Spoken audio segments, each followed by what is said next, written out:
Hello. Steve Shippy, good morning. Hey, how you doing? Good. Good to talk to you again. Yeah, it's been a little bit, huh? It has, for sure. But you always bring good stuff, and I'm glad to have you back on the show again this morning because we are talking about something that's hot in the streets right now. The new movie Scream, which is number one at the box office. Unseated Spider-Man is all about one of the most popular horror movie franchises out there. Now, Steve Shippy, paranormal investigator and documentary filmmaker, you have a new show over on Discovery Plus, which digs a little deeper because I wasn't even really aware that Scream has some truth behind the story. So we're going to get to that all here in just a second. But first, Steve, let's kind of get re-familiar with you for some people who might be listening to you for the first time. What was that experience for you that started it all for you, started you down that path to investigate the paranormal and find out how it interacts with the human condition? Yeah, absolutely. Well, I grew up in a home that was haunted. Definitely, it's a long story there. But, growing up, childhood home, having a gamut of activity, some darker things. When you experience something like that, at that age, you can't unsee it, you can't unexperience it. And I feel that, to me, there's kind of two ways you can go. I always kind of use that analogy. It's either I don't want anything to do with this, I don't ever want to experience it again, or it kind of instills that quest. What is this? How can this be possible? And of course now it's kind of evolved beyond just wanting to capture the evidence and the proof. It's also helping other people that went through the things that we went through, and that's kind of more, I believe, how this has evolved for me, I guess, as a journey. Yeah, that makes sense. And I've never really connected the dots for myself, but I have a great love and passion for the paranormal as well.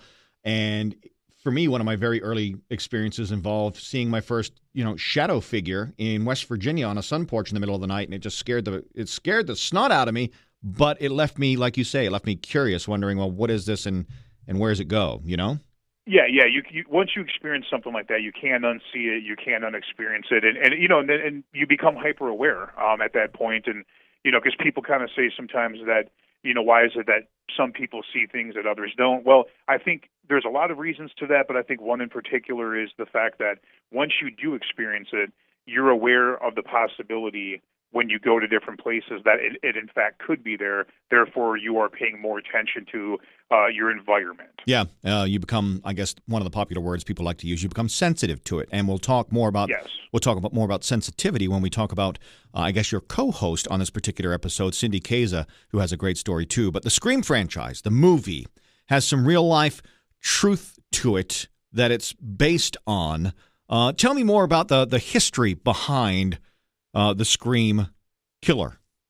Yeah, absolutely. Now, so a lot of people wonder, what is that parallel between the Scream killer in reality, Danny Rolling, a.k.a. the Gainesville Ripper. Now, where that parallel is Danny Rolling had committed some homicides in his hometown of Shreveport, Louisiana. Shortly after that, he fled. He was living in the woods, kind of just camping out in Gainesville, Florida. And then he went on to start targeting college women. Of course, Gainesville, Florida is a huge university town. Now, where the parallel comes into the movie Scream is Danny was targeting these college women. These bodies were turning up. There was no suspect. There was, at the time, for quite a while, there was no description, no vehicle. Nobody had a clue who the killer was, only that they were targeting these college women. So rumors went rampant on the campus. Could it be a fellow student?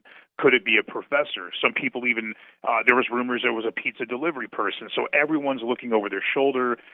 Everyone is terrified, and that's essentially where producers had seen this real story, and that was kind of the inspiration to create Scream. Sure. There's so much doubt on who Ghostface was that everyone was looking at everyone, and there you go. There's your real-life inspiration, if you will. I love your passion. You can tell you love telling stories like this, and you've got a Shock Doc series over on Discovery Plus. This one's called Shock Docs Scream, the true story.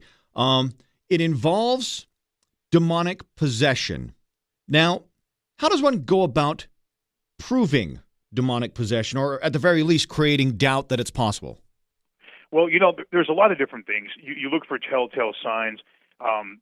In that particular field, you look for, is a person experiencing any time loss, memory loss? Do they speak in plural, in odd ways, such as referring to themselves as we instead of I? There's so many different things. What are they experiencing? What are they saying? And that's a very difficult thing to prove, because a lot of times there are cases where people feel that they may be under oppression or, the worst case, possession, and sometimes they're not. They are, in fact, dealing with a negative human spirit, but it's not evil in the sense of actual, true evil. Now, in this case, of course, Danny Rolling, the Gainesville Ripper, he had claimed the entire time, not just after he was arrested.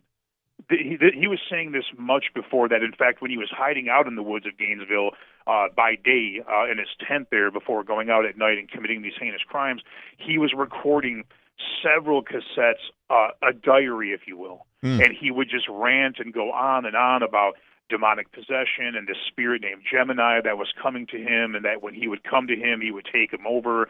Danny had quite a vast collection of drawings where he was literally physically drawing these images and these scenarios. Now, it makes you wonder, was it in fact true in the sense that that was what took him over to do this?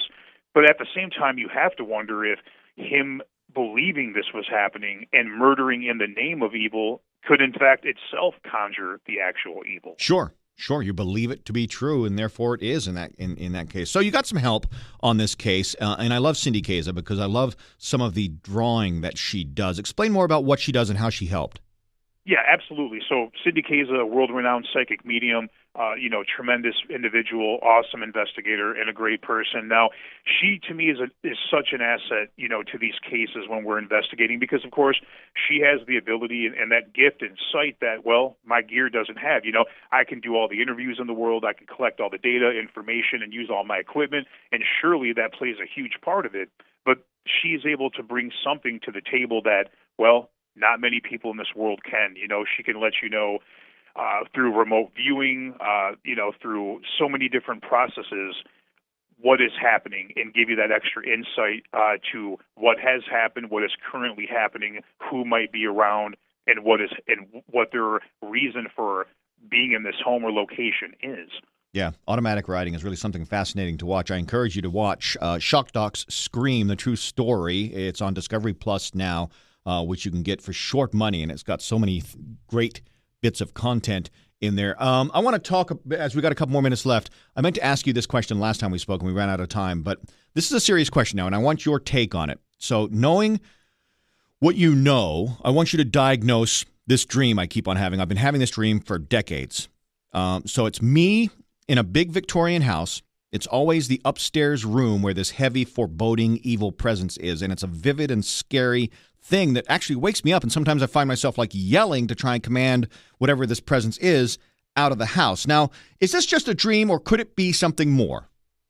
It's interesting you say that, and I'll first I'll answer that question, and I'll relate to that question. So, I guess it depends on how you want to look at it. Some people believe that that we all have a past life, and that some dreams that happen like that reoccur are fragments and memories of a previous life. Sometimes people think that that's something that is inevitably coming to us in the future, and we just haven't lived that part out. And when we do, we'll certainly recognize it. And then some people think it could perhaps be a message from the other side that's more of a metaphor. Right. And how I can relate to that is I've had an ongoing dream for years. I can't even recall how early this started, and it's actually kind of similar, where it's not necessarily an old Victorian home, but it's a very large home. And when I go to the second floor, it's extremely vast and uninhabited in the sense that there's kind of sheets covering everything, yep. And it's kind of just desolate. Nothing ever happens, but yet I always find myself in that same place, and sometimes I've tried to diagnose that myself and just kind of wonder, well, what does that mean? But I think for you and I, something will happen along the way where it will make sense. Maybe you're my brother from another mother, Steve. Who knows? Maybe. But also I've had a recurring dream about dinosaurs too. So, I mean, take that for what it's worth. So after 2020 and 2021, would you be surprised? No, not at all. Not at all. Someone's out there messing with mosquitoes and amber, and I don't want any part of it. So me neither. All right. So listen, great talking to you as always. Shock Doc's Scream, The True Story is the series currently streaming over on Discovery Plus. Your host is Steve Shippy. He's been a a paranormal investigator for years, documentary filmmaker. He gets help from Cindy Kaza, who is a world-renowned psychic. And catch up on some of the past shows that Steve has done, Hauntings in the Heartland, Steve, and many more. I mean, you are a true professional. And the thing I love about what you do is you have a great respect for your craft. You don't tempt fate or try to bring things out that should be left alone. You know what I'm saying? Yeah, absolutely. I appreciate that. Yeah, absolutely. All right, Steve Shippy, you can find him on Facebook at Prozac, spell that with a C. On Twitter, The Real Prozac, spell that with a K. Steve Shippy, always great talking with you. All right, thank you.